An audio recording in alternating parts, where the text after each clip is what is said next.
اللهم لا تدع لنا في هذا الشهر الكريم ذنبا إلا غفرته، ولا هما إلا فرجته، ولا مريضا إلا شفيته، ولا حاجة هي لك رضا إلا قضيتها ويسرتها يا أرحم الراحمين.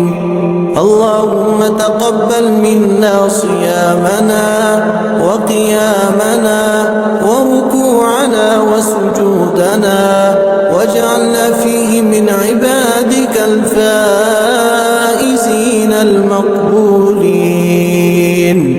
وصل اللهم وسلم على سيدنا محمد وبارك وسلم عليه.